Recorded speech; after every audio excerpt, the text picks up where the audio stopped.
哎，老秦，查怎么样？有线索了吗？第一现场应该是在市内的某家游泳池。游泳池？这尸体可是我们在潮白湖发现的。这个是在尸体口中发现的太阳草。太阳草一般生活在酸性水质当中，而潮白湖水库水质偏碱性。我提取了死者的胃溶液，发现其中含有大量的氯化物。这个剂量的氯化物一般用于泳池的大面积消毒。凶手应该不知道，潮白湖水库不可能生有太阳草。我猜这是他混淆作案地点的一个手段。你的意思是说，我们的调查重点应该转向室内游泳池？全市那么多家游泳池，怎么查呀？不怕多，只要有方向就好。嚯，零到20多个未接电话。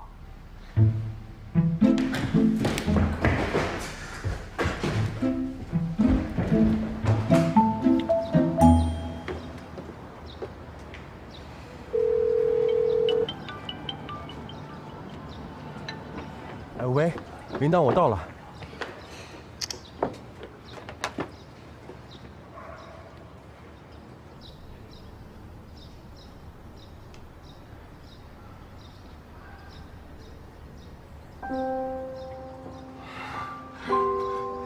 菜都上齐了，这好饿坏了。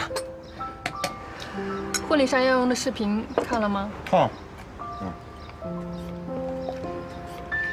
你抽空啊，还是看一眼吧。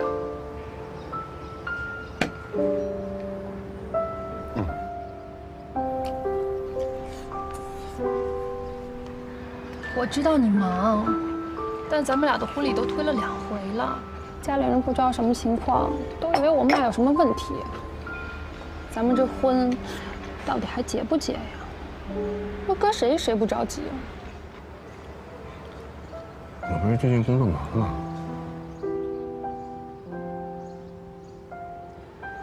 我现在不是要一个特别铺张的婚礼，我就是想简简单单办个仪式，咱们能把这婚结了就行。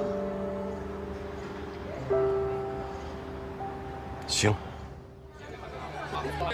各位来宾，各位亲朋好友们，大家上午好！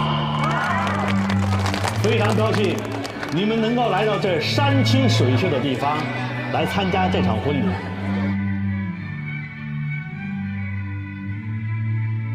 不过呢，咱们这新郎啊是个大忙人，今天呢在这百忙之中啊亲自来结婚。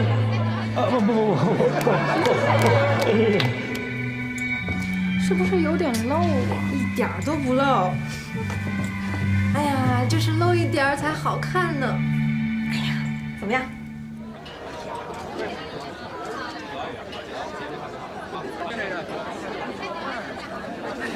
时间快到了，新娘呢？啊，您等等，我去给你找。快，去！好。你好了吗？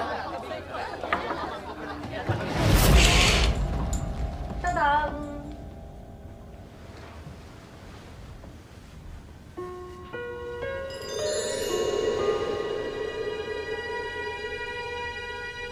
哎呦喂，铃铛，真看不出来啊！你们家齐明穿着西装还挺帅的。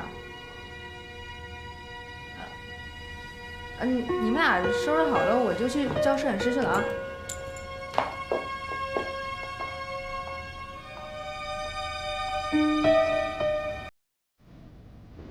怎么样？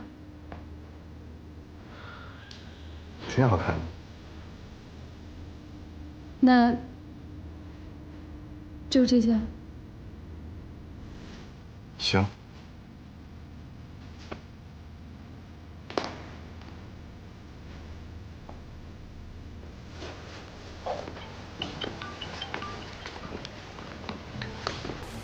喂。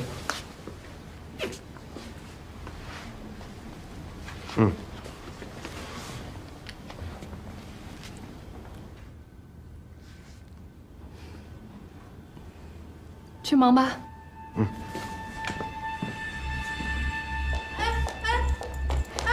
这不走了呀？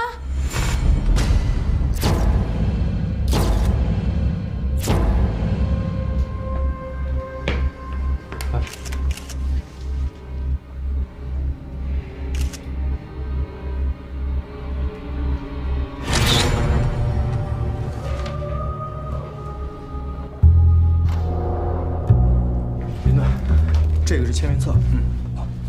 死者名为刘文霞，今年35岁，可见处明显伤口。生前是山影相报社的一名编辑，与新郎王静大概在半年前订婚。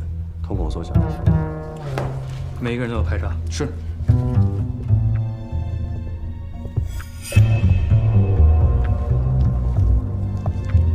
新娘花。怎么着？这你也懂？我最近不是在筹备婚礼吗？哦。尸体有鲜红色尸斑，初步推测是中毒死亡，需要对尸体进行解剖化验才能确定是何种毒素。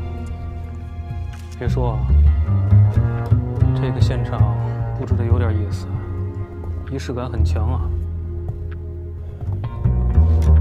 每当我觉得遇到的案子足够离奇的时候，总会有新的案子突破我的极限。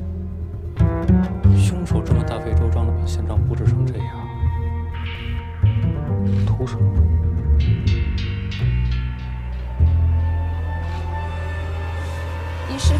仪式快要开始的时候，我去化妆间找他，结果就你最后一次见到死者是什么时候11点半，我帮他盘好头发，我就出去忙了。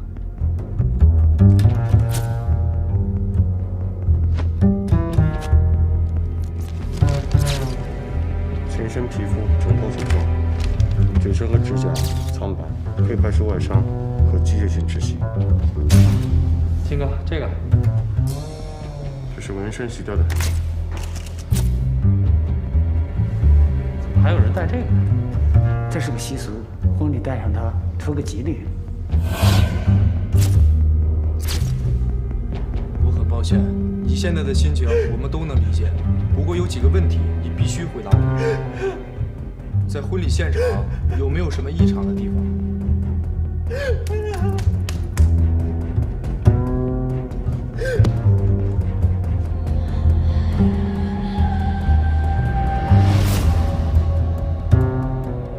内脏器官有血水肿，心脏外膜和两肺已经有肿胀出血，心血分离，颜色呈暗红色。像我们这种做婚礼的呀，也只是租赁给客人场地、餐饮，对于他们怎么布局、怎么布置，那都是他们自己的事儿。哦，对了，警察同志，您看看，我们挂满了监控摄像头，绝对没有一丁点儿藏污纳垢的痕迹。哎，我问你，化妆间有监控吗？没。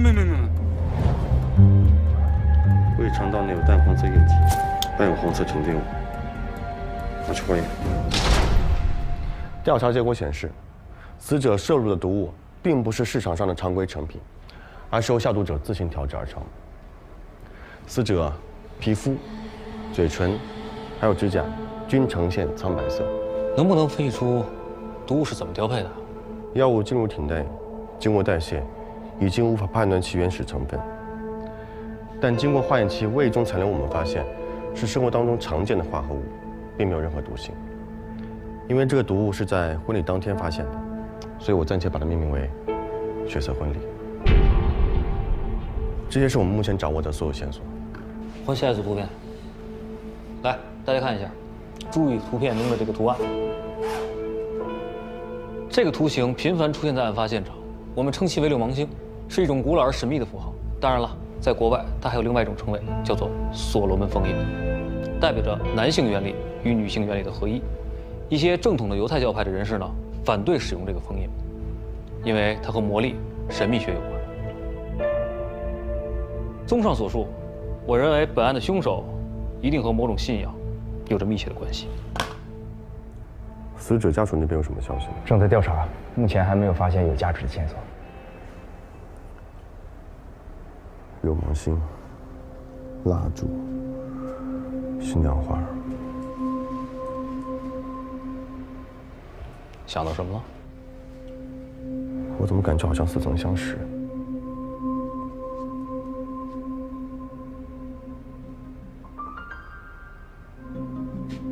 我曾在一个卷宗里面看到过相似的案子。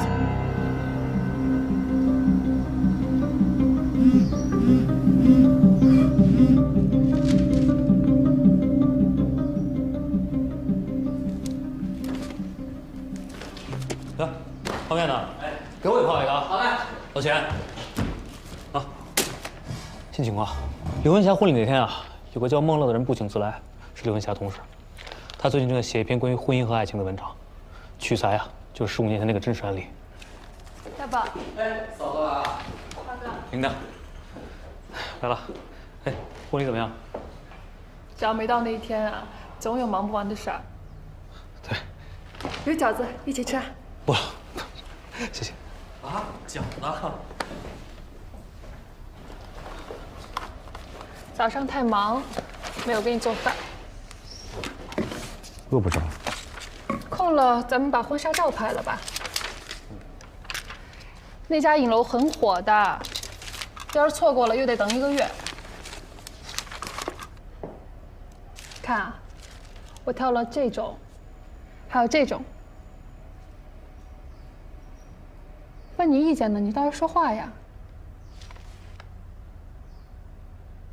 你刚刚说孟乐写的那篇文章，当事人是石静吗？好，你过来看。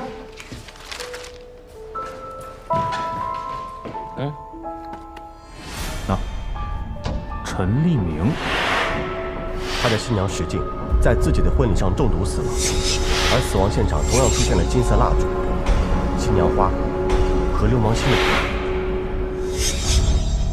走。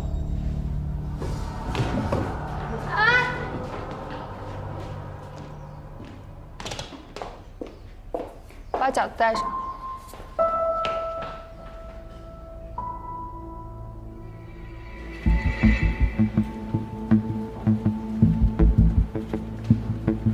孟乐，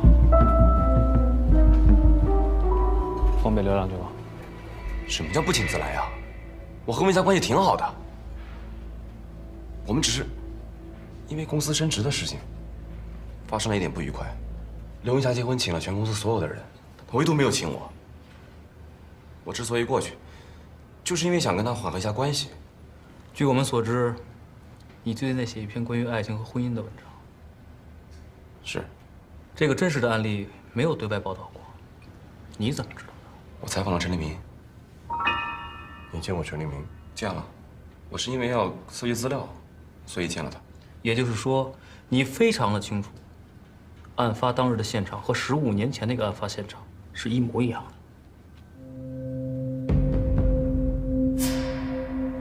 知道一些。那为什么在问讯当日，你没有实话实说？当时现场情况太乱了，我不知道说什么。真的？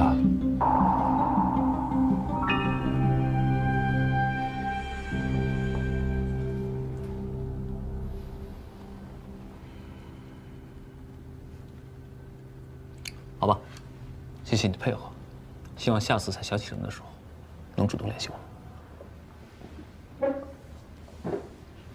你有宗教信仰吗？没有啊。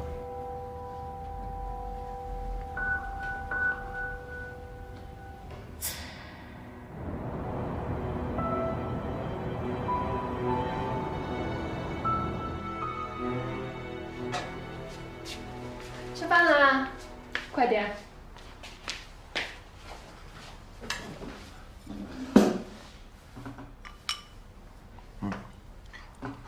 今天我挑了这2种，这种给朋友，这种给家长，你觉得怎么样？都用好了。那么婚期定什么时候啊？随便，你真的。好吧。我吃完了，你慢慢吃，别让我往走过来吃。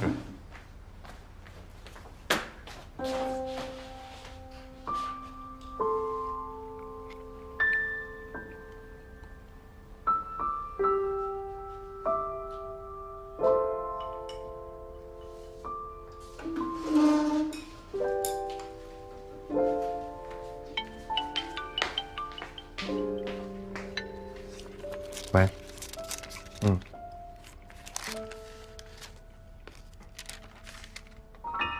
等会儿。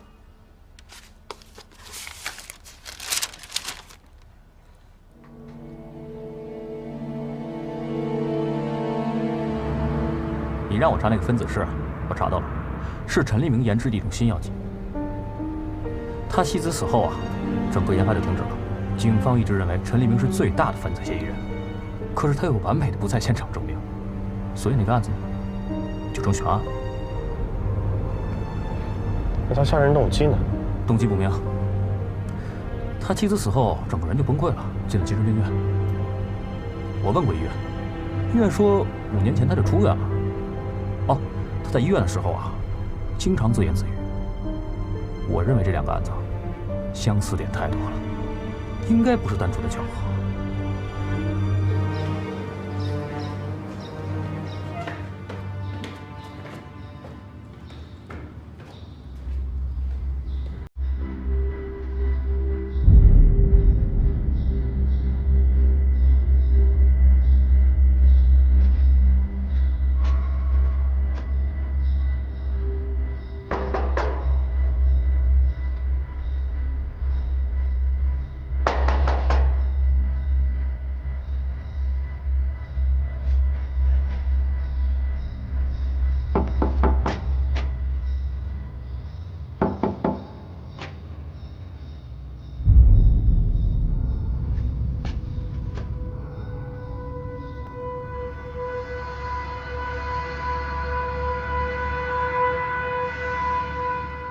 凶手找到了吗？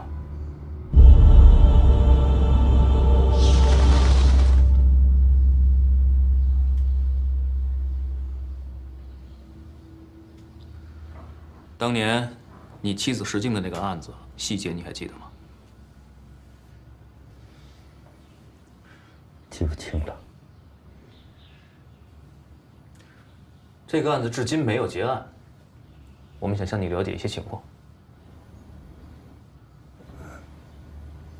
你觉得，我是说，你觉得，谁是杀害你妻子的凶手？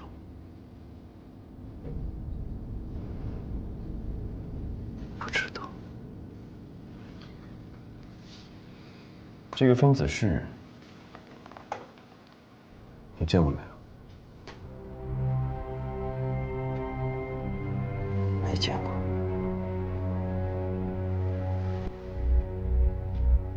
前段时间，是不是有一个叫孟乐的记者采访我们见过孟乐。据孟乐说，他从你这里采访到一些关于那个案件的细节。记不清了，记不清了，记不清了。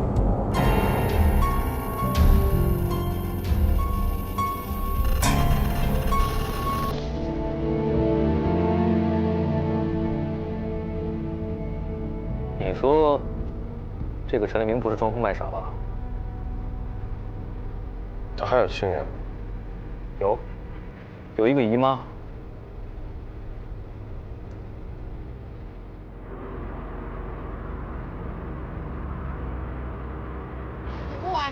我要不要？啊，宋主任，你好，谢谢。那里面好嘞。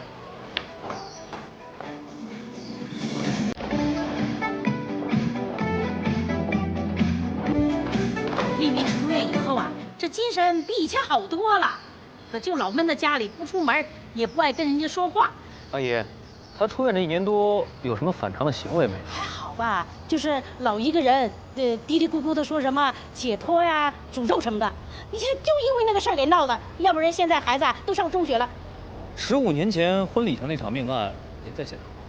在呀，我还带着我外甥啊当花童呢，当时把人家孩子给吓的呀，别说一个孩子了，我现在想起来都瘆得慌。阿姨，就是陈立明最近有和什么人接触过吗？你们是知道的，他那性格孤僻，哎呦，别人要是知道他进了疯人院，躲还来不及呢，谁来找他呀？对了，你们2个是不是还有很多问题没问呢？要不到我们家去，我慢慢跟你们唠。没有了，都问了。 谢谢。那有什么事找我啊？哎，再见了哈！哎，拜拜。好嘞，谢谢。哎，等着。孟乐，从陈立明那儿了解到15年前的案子，不仅自来的出现在刘文霞的婚礼上，刘文霞又以同样方式死亡。你怀疑孟乐？回去我想再看一下陈立明的卷宗。我查过卷宗，刘文霞婚礼上出现了四天路手捧花，还有金蜡烛。啊，当然了，这作为一般婚礼来讲很正常，可是它跟15年陈立明那个婚礼上出现的东西是一模一样的，你不觉得很奇怪吗？而且我问过酒店经理，他说这些东西啊都是客人自己准备的，所以我认为这两个案件一定有必然联系。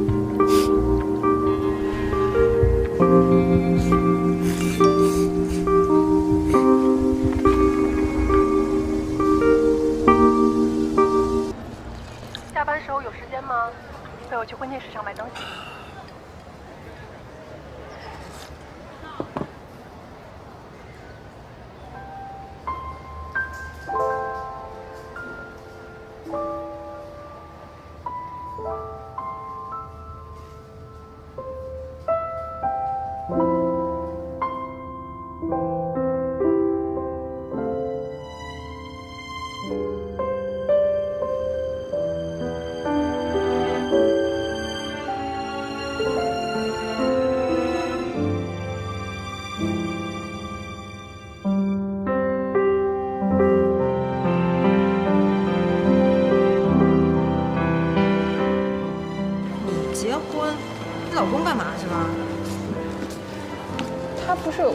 忙嘛？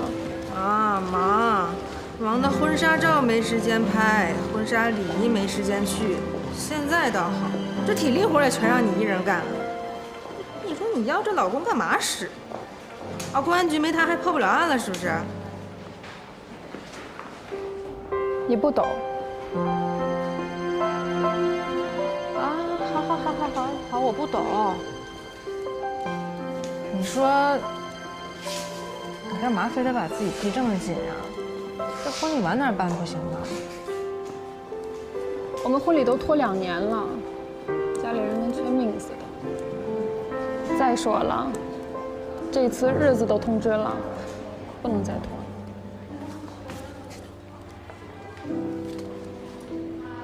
石信婚礼上出现的几样东西，15年前在刘文霞的婚礼上也出现过，只是供货商不一样。这到底是巧合，还是另有蹊跷？如果说15年前那起案子真凶就是陈立明的话，刘文霞这个案子，他的嫌疑就更大了。况且孟乐在刘文霞的婚礼上接触过陈立明，孟乐会不会是陈立明的帮凶？喂，我马上回去。哎，我说水手掌柜的。你们家铃铛一个人忙婚礼啊？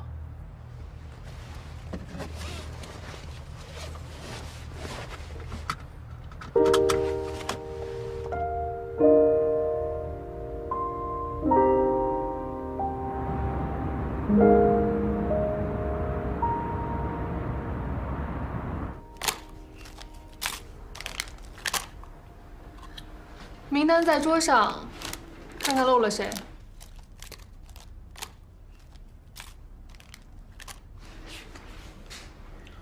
差不多全了吧？那你把周日的时间空出来哦。婚礼是周日，你又要加班呀？你怎么不提前跟我商量一下呀？我商量了呀，你让我自己定的。那你至少提前跟我说一声吧。我说了，我给你发微信了。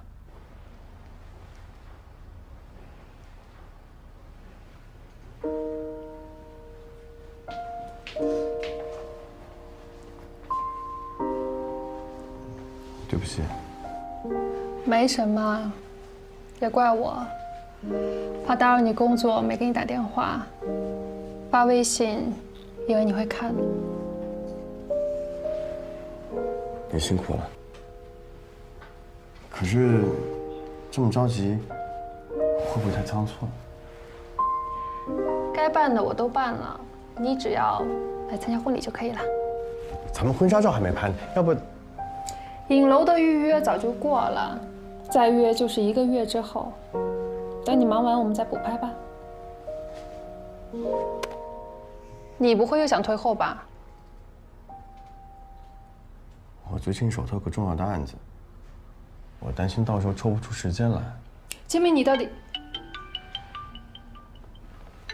喂，喂，老杰，龙帆酒店又发生一起婚礼谋杀案。我马上到。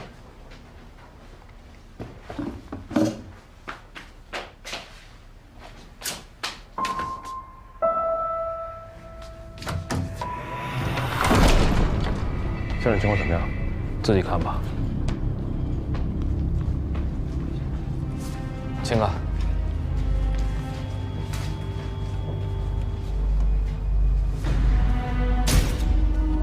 当时大家都在起哄，说让我表演个节目，唱首歌。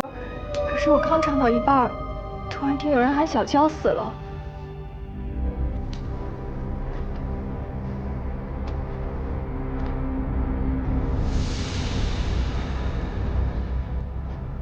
那这么说，你们几个都是康小娇的大学同学，对吗？对，我们都是同一个宿舍的好姐妹。那在你们看来，谁最有可能杀害康小娇？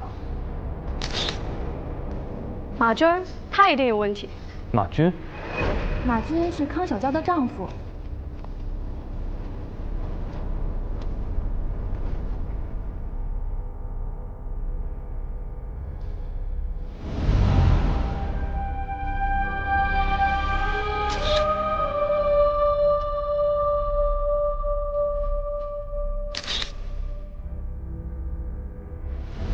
他们根本就不应该在一起。马军上大学的时候就瞒着小娇跟别的女人在一起。于强少让出血。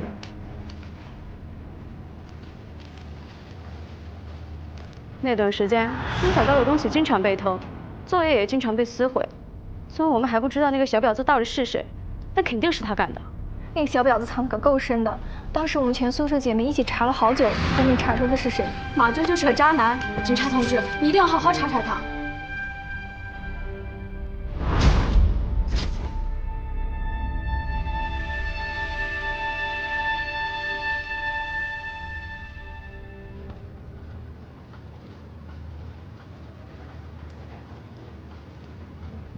哎，老杰，你那边怎么样？现场已经勘测完了，尸体需要带回去做进一步解剖化验。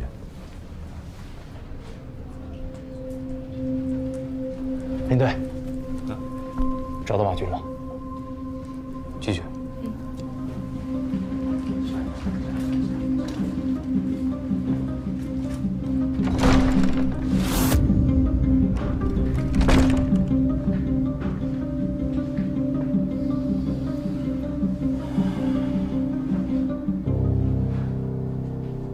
你就是死者康小娇的丈夫马军，是不是你第一时间发现死者尸体的？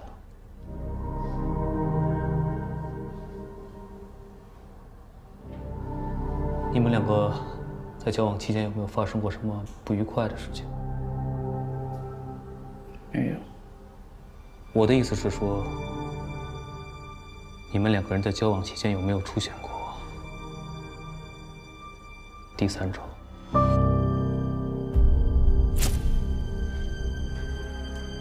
大宝，啊，怎么又是黛玉的红色腰绳啊？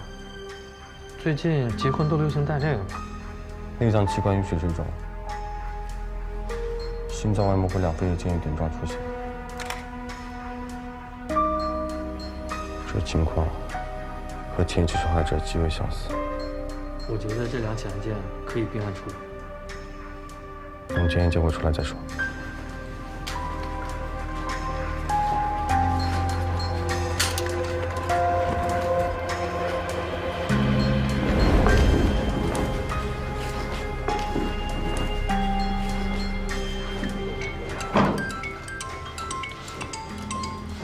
喂，检查结果出来了，康小娇死于毒杀。金蜡、手捧花、四天路也出现在这个婚礼上。是4样，还有红色带鱼腰绳。我翻看了15年前的卷宗，当时的新娘许静，还有前起案件的刘文霞，都有相类似的红色带鱼腰绳。而且，我仔细研究了陈立明留下的分子式，我发现这几名死者，他们的中毒反应和陈立明的分子式有着重大联系。只是前2名死者他们并没有出现口鼻出血反应，唯独康小娇鼻腔少量出血。会不会是3个死者体质有所差异？应该不是体质差异造成的，3者不同的中毒反应，应该另有原因。对，你看这个。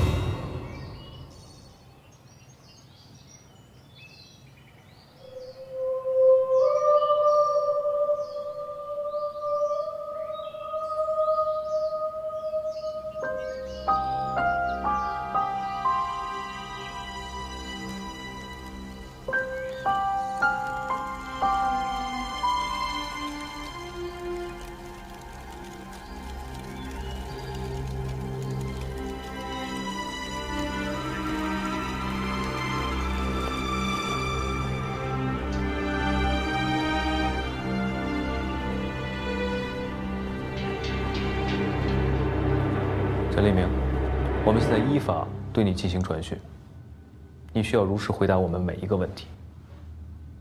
为什么你会出现在马军和康小娇的婚礼上？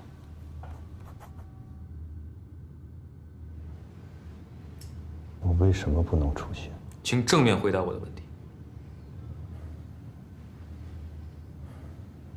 有人邀请我去。谁？马军。为什么？我是他表哥。案发当时你在哪里？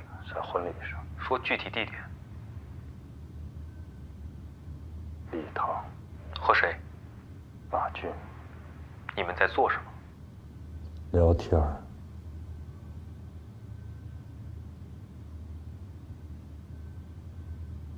陈立明，康小娇的死亡现场和15年前石静的死亡现场一模一样，而你都出现在这2个现场里，这难道是一种单纯的巧合吗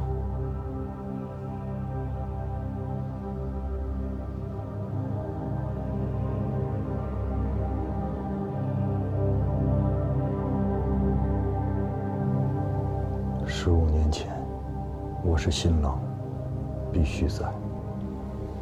15年后，我是马军的表哥，也必须在。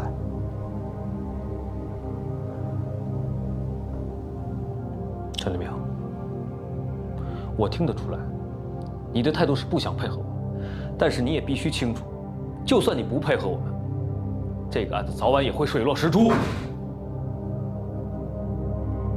我也在等你们给我一个答案。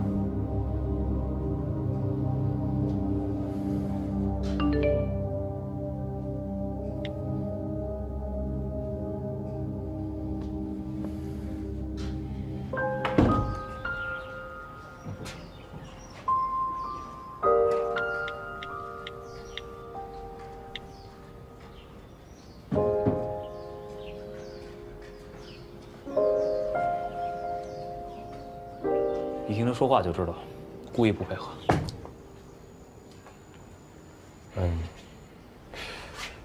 那你觉得他的话可信吗？可信不可信，现在不好说。不过确实有他不在现场的证明。他和孟乐之间，你不明天结婚吗？怎么人还在这儿呢？我想帮你。回家，回家。他的只是准备婚礼，这儿的事交给我。啊！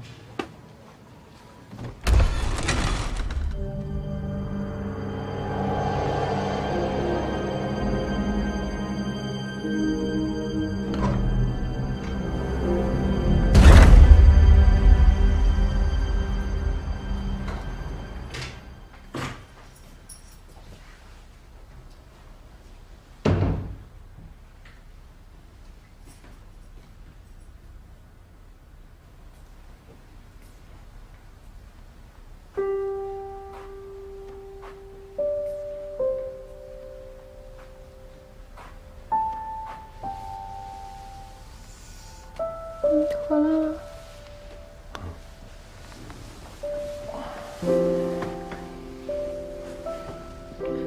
你一个人准备这么多东西，辛苦了。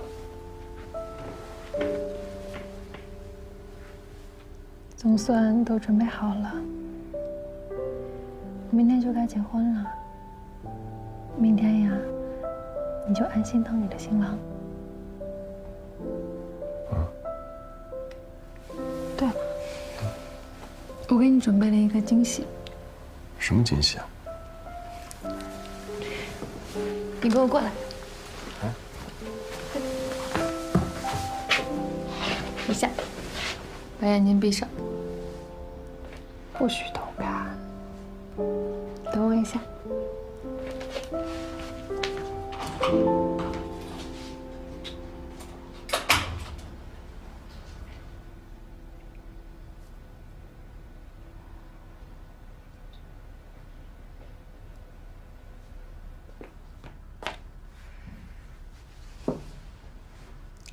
可以了。我说可以睁开眼了。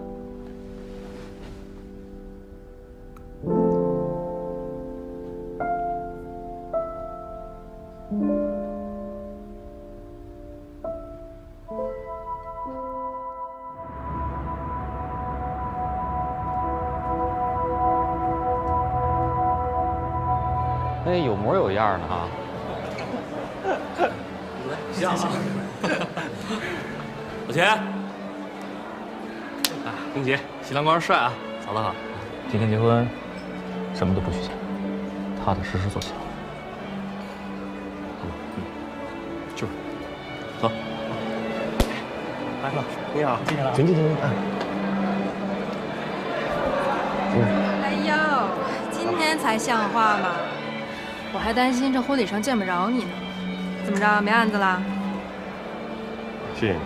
我客气什么？你媳妇儿昨天给你准备的礼物怎么样？惊不惊喜？意不意外？什么礼物啊？玉呀！哎，我们可是选了好久才买到的。什么玉啊？哪儿呢？我用红绳贴好，挂腰上。好了，我们要补妆了啊，来不及了。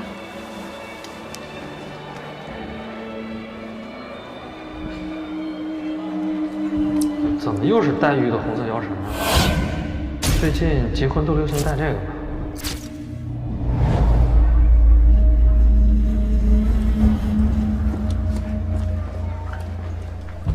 哎，新郎官，您可是大忙人啊，这几次彩排都不在。走吧，快点，我们过一下婚礼流程。我跟你说啊，首先将有一个司仪讲话，司仪讲话之后呢，将是新人登场，将是准婚人讲话，将有一个婚礼发现，将有一个父母讲话。金蜡、新娘花、丝天同样出现在这个婚礼上。是谁？还有红色黛玉腰绳。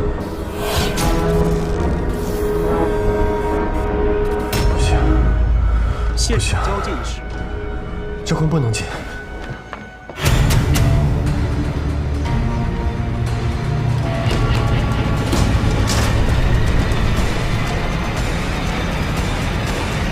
铃铛。他说去卫生间了。今天的目标可是秦主任啊，一定要给他喝好了，平时压力那么大。在不在里面？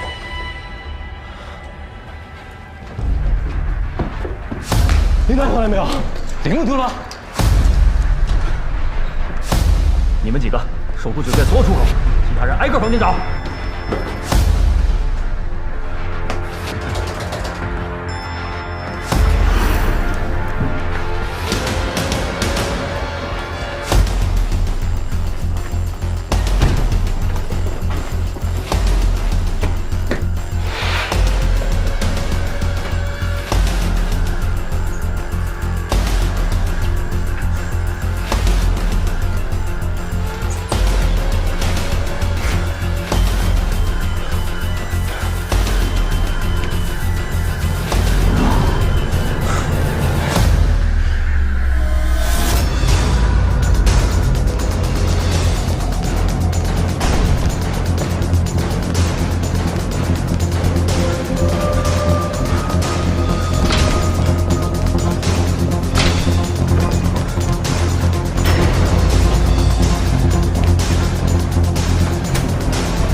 找到你了没有？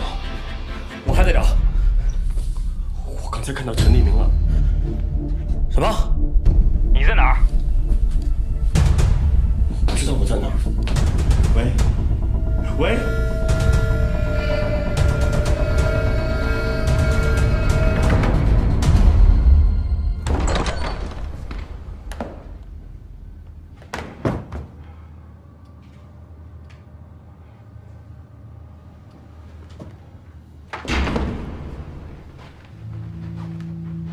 清明，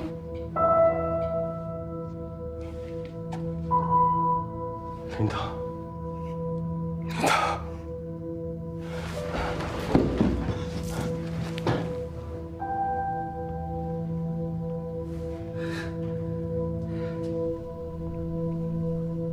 你没事就好。怎么了？陈立明没有伤害你吧？陈立明是谁？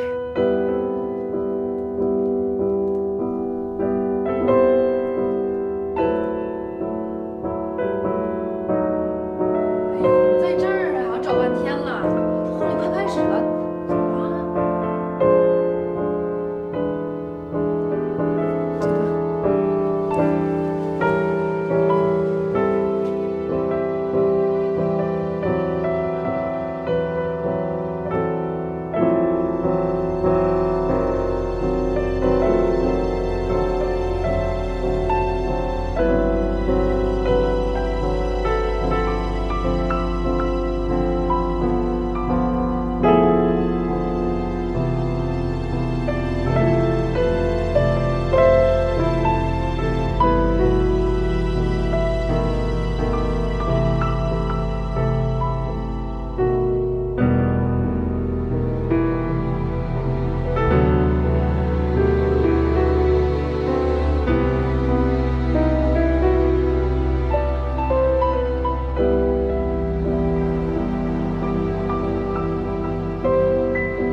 请问，您的先生是秦明吗？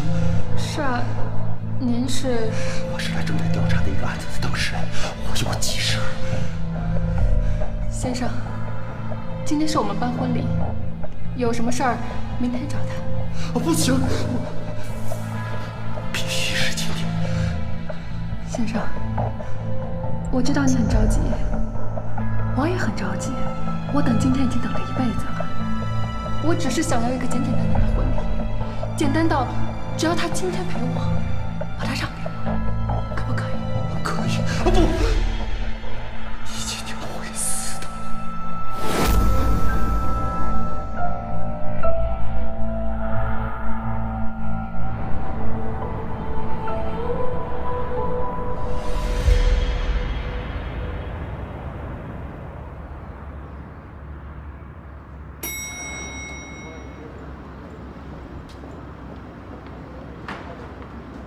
刚结婚，怎么闷闷不乐呀？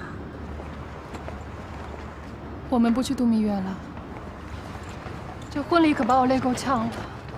再说了，院里还有一大堆工作等着我。哎呀，都一样。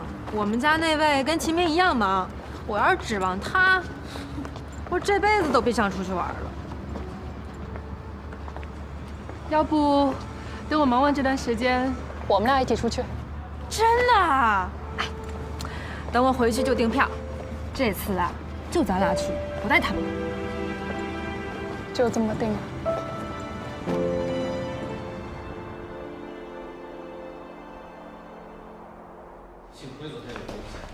是啊，没出事。陈黎明找到没有？没找到。昨天那么乱，我们担心铃铛，都找铃铛呢。那传唤陈黎明啊！嫂子又没什么事儿，什么理由传唤他呀？我婚礼上怎么什么也没发生？什么意思？你还想发生点什么呀？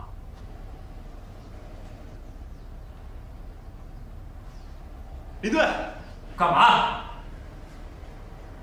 陈立明来了，说想见专案组的人。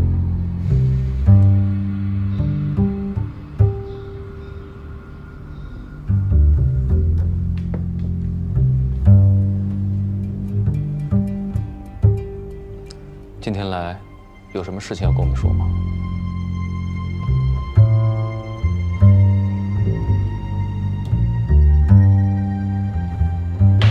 诸位，麻烦大家都出去一下，让我们聊聊。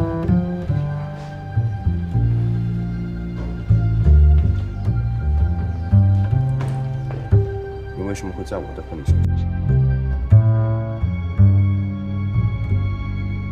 这么多年，我一直想了解我妻子死的真相，做了各种调查，但始终没有结果。你们的出现让我有了新的希望。我想了解案情，我就来公安局找你。他们说你正在举行婚礼，我就去了婚礼的现场。那你为什么要走啊？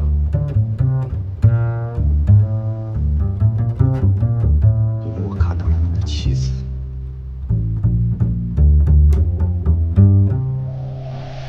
说不定我的妻子就死在我们的婚礼现场，就在前2天，表弟的妻子也死在了他们的婚礼现场。有人在婚礼现场抹上血，你知道吗？这可能都是巧合。这不是巧合，我都看见了。蜡烛、鲜花跟案发现场一模一样，你的婚礼就是个现场。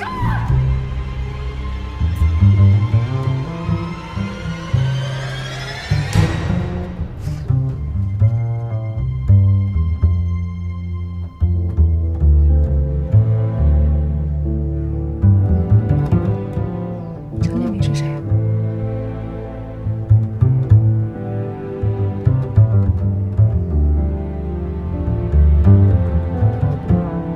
对不起，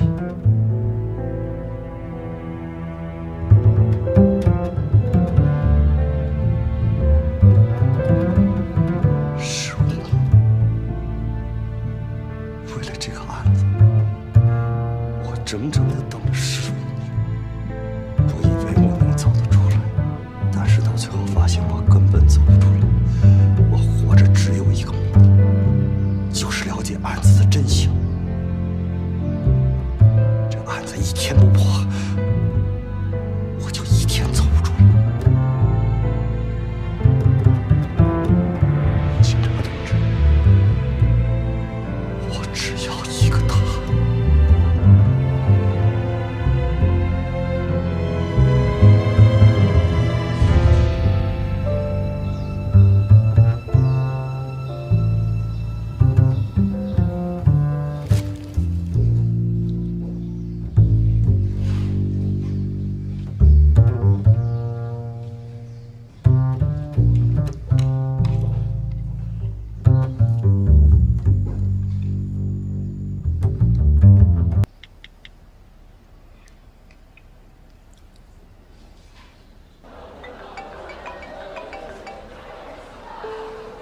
喂，哎，是我。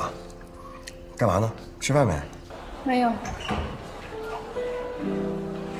你有事儿吗？我还在忙。没什么事儿。哦，你今天做的中饭有点咸。对不起啊，最近太忙了，没时间做饭，点了外卖。是外卖，怪不得我还想。我先挂了。哎，人无信而不立呀！你知道人要立足于这世上干最重要的什么吗？床戏。老林，大宝，您吃面呢？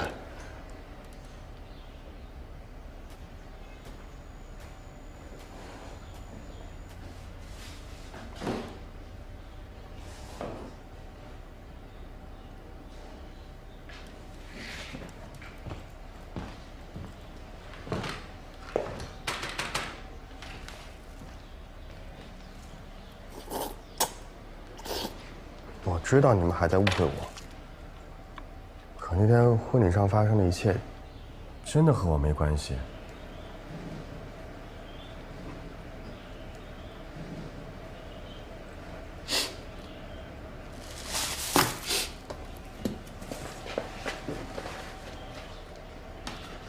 秦明什么人，我能不知道吗？全世界都怀疑你，我一定站在你这一边。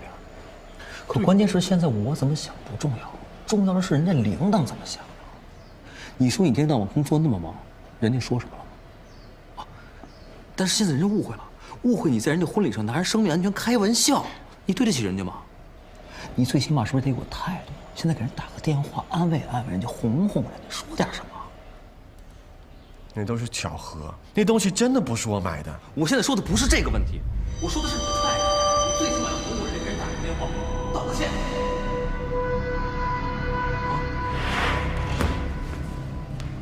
我有个新的发现，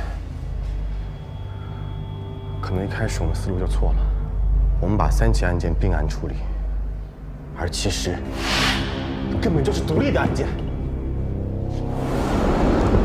不是，可是3起案件中出现同样品牌的蜡烛、新娘花、酒水、黛玉的红色腰绳，这个怎么解释啊？那是领导买的，我们城市不大，婚庆公司也不多。那还有一个重要的问题呢。雪丝婚礼这个药剂是陈立明独立研发的，如果说这不是一个人干的，其他人怎么可能得到这份药剂名单呢？我不知道，但是今天领导带的饭有点咸，因为不是他做的，是外卖。同样一道菜，不同的人做，味道也截然不同，下毒也是一样。这3个人死亡状态略有差异，就是因为药物成分比例不一样，所以可能不是一个凶手。不是一个凶手。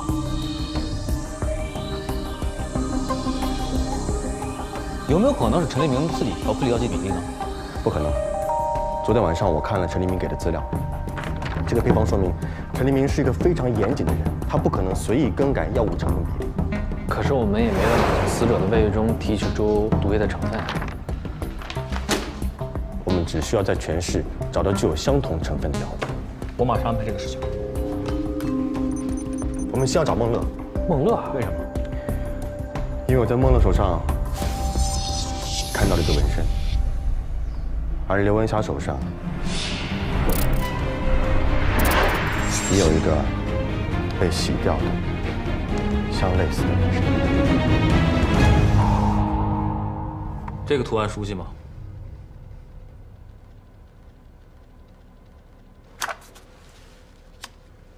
这么看就认识了。现在有什么想跟我们说的吗？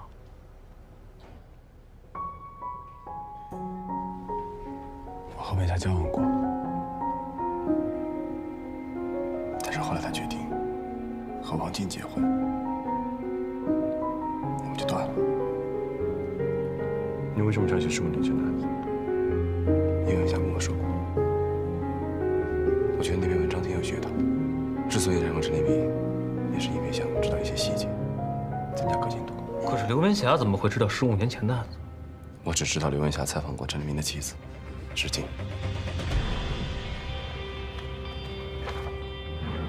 这是我找到的一些资料，希望对你们办案有帮助。谢谢。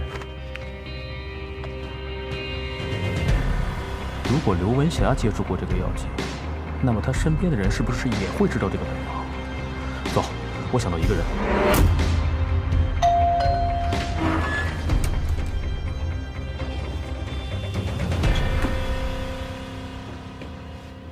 我们已经找到杀害你妻子的凶手了。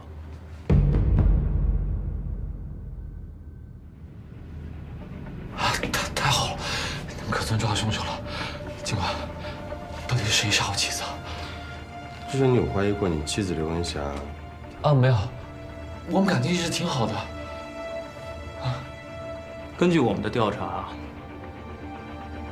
杀害你妻子的凶手跟他关系应该十分的密切，可以在他毫不知情的情况下对他下手，而且他也应该知道刘文霞在大学期间采访过一个叫石静的女人，这个叫石静的女人也死于自己婚礼现场，而且死亡环境跟刘文霞的死亡环境十分相似。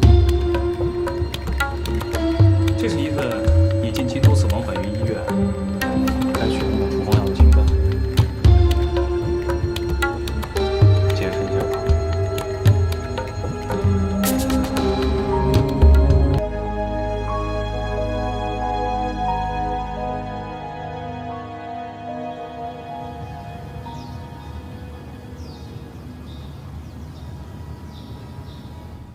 他自找的。我对他那么好，他背着我跟别人乱搞，我知道他们断了，可有什么用？我过不去这坎儿啊！我只有杀了他，我才能解我心头恨啊！你具体是用什么方式杀死刘文霞？他曾经采访过一个叫石静的人。我在他采访的资料里无意发现了一个药剂配方，我就拿着那个配方，到药店配了几种类似的药，我就把那个药放进他喝的茶水里边，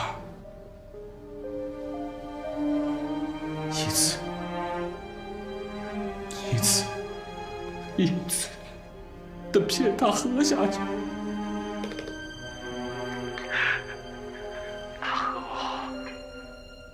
我就把现场布置成和那个案子一模一样。在你的婚礼现场出现了金色蜡烛、新娘花、四天鹿，是你刻意布置的吗？我随便买的。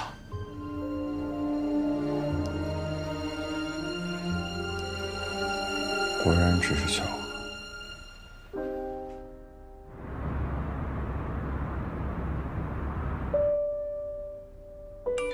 案子正在节骨眼上，今晚尽量回去。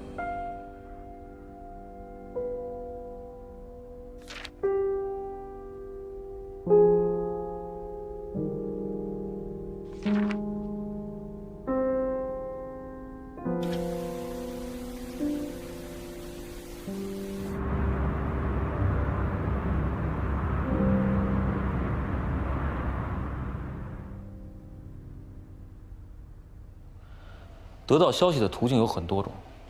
孟乐既然可以从刘文霞的采访中得到15年前那个案子的信息，那么凶手一样可以通过任何其他途径得到15年前那个案件的信息。陈立明为什么会出现在这场婚礼上？因为他是马军的表哥。我查阅过当天来访者的名单，陈立明的姨妈也出现在那场婚礼上。为什么？因为她不光是陈立明的姨妈，同样也是马军的姑妈。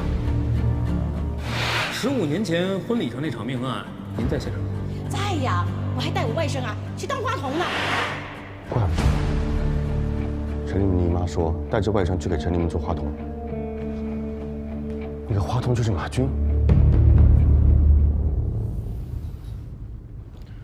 照片中的这个男孩是你吧？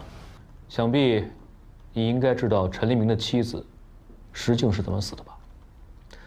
为什么康小娇的死亡现场会和石静的死亡现场一模一样呢？我不知道。是，婚礼当天我是在现场，那画面我一辈子也忘不了。当我看到小娇以同样的方式被害之后，我特别害怕。为什么时至今日你在说这些话？你在刻意隐瞒些什么？你在怀疑我吗？我和你说了，我不知道凶手是谁，我也不知道他的动机。我和小娇从大学谈恋爱一直到结婚，我从来没让她受过一点委屈。你告诉我为什么要杀害她？据康小娇的同学们指证，你曾经在与康小娇谈恋爱期间发生过一些不愉快的经历。案发当日，我曾问过你一个问题，你并没有回答我。今天我再重新问你一次：你与康小娇谈恋爱期间，是不是出现过第三者？没有。从我们俩好第一天开始，就不断的有人在背后诽谤造谣，说那些偷鸡摸狗的事儿。小娇每次都因为这件事跟我吵架，直到婚礼当天我妻子被杀，我都不知道是谁。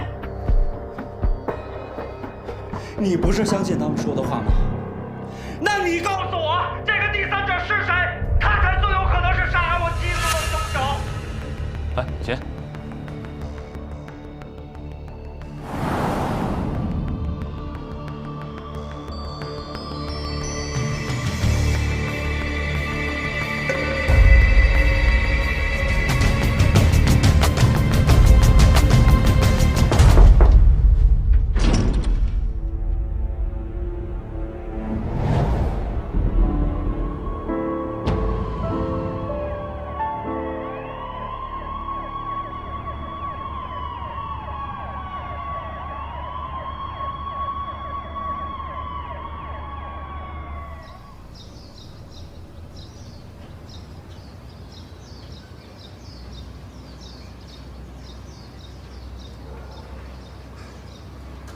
林队，值得庆祝，确实值得庆贺啊！诸位，本次案件能够顺利侦破，大家全都功不可没。但是最大的功臣应该是，起名。主任好。诸位，我还有一个好消息告诉大家，由于我们这2个案子接连的侦破呢，15年前那起悬案也有了进一步的进展。赵楠已经交代了，他就是之前婚礼上那个花童。并且现场装毒药的那个瓶子，就是他带走的。15年前陈立明结婚的时候，我在新年化妆间里捡了一个漂亮的小瓶子，觉得好看我就偷偷藏起来了。后来我听说婚礼上死人了，我不知道这件事和那个小瓶子有什么关系，就把那瓶子偷偷藏起来。长大以后，我隐隐听说石静是被毒杀的，我就猜出来了。那个小瓶子里装的就是毒杀石静的毒药，我就把它翻出来了。所以康小娇体内杂质不多，鼻腔少量流血，是因为血色婚礼长期封存，难免变质，药效也随之发生改变。林队，有一点我不明白，这赵楠为什么要杀康小娇啊？还有，他的杀人动机是什么？自从赵楠第一次见到同为花童的马军之后啊，他就认定马军是他这辈子要嫁的那个男人。那时候我们还是小孩子，可是我第一眼见他的时候我就喜欢上了他。后来我们居然在大学校园里重逢了，我特别高兴。我以为是我的诚意终于感动了上天，换来了这次重逢。可是他都不记得我是谁。康小娇死了，马军就会和我在一起。所以我决定在婚礼上杀了他。我把毒药混在饮料里，骗他喝了下去，然后按照15年前的样子离开了现场，想伪装成连环杀人案，好为自己脱罪。他认为康小娇是他和马军之间的一堵墙，只有康小娇死了，他才能和马军过上幸福的生活。这想法够变态的。行了，不多说了，今天晚上全队出去聚餐，我请客，提前跟家里请假，听见没有？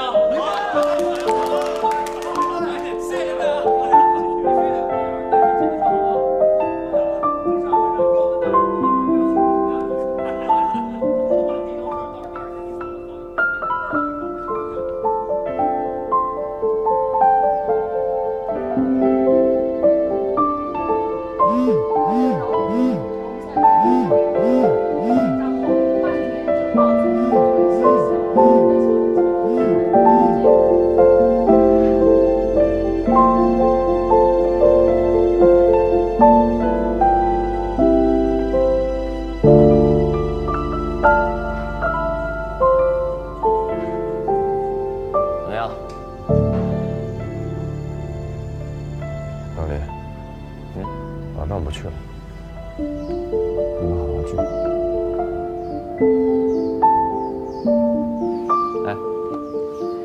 你有没有想过，这个世界上竟然有那么多奇怪的巧合？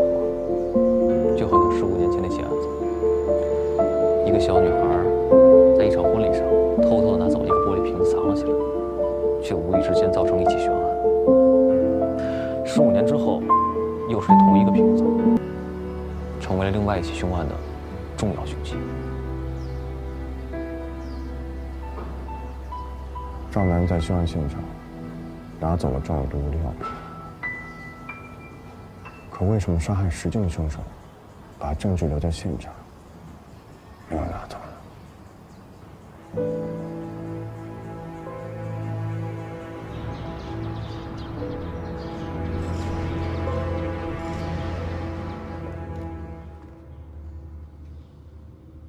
我答应过，要还你个真相。你妻子被谋杀一案，目前还没有直接证据。我和你说的，都是我的个人推断。你想听吗？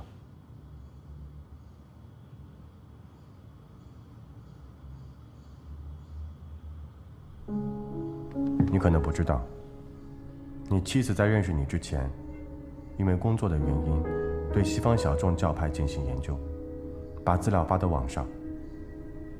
有个叫刘文霞的大学生，为了完成大学论文，辗转找到石静，想向他了解西方小众教派的情况。一开始，石静只是因为工作和好奇，但随着研究逐渐深入，他开始沉迷。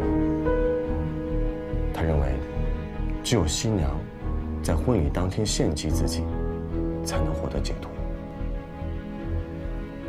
所以我判断，石静是自杀。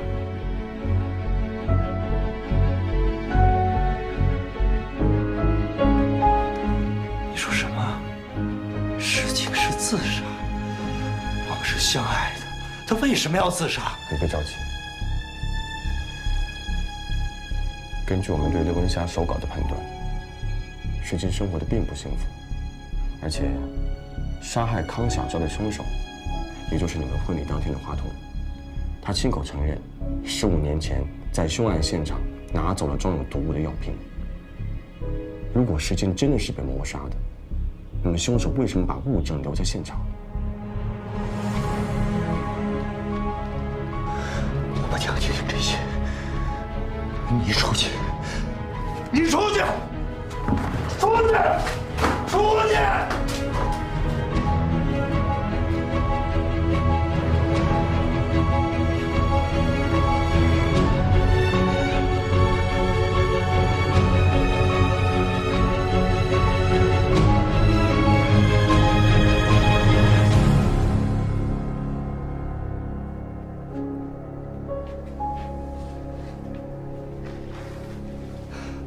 你说的不对，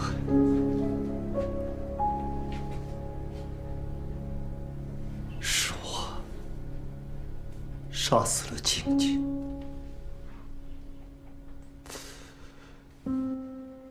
这么多年，我一直是在找凶手，就是为了逃避这个事实。对不起。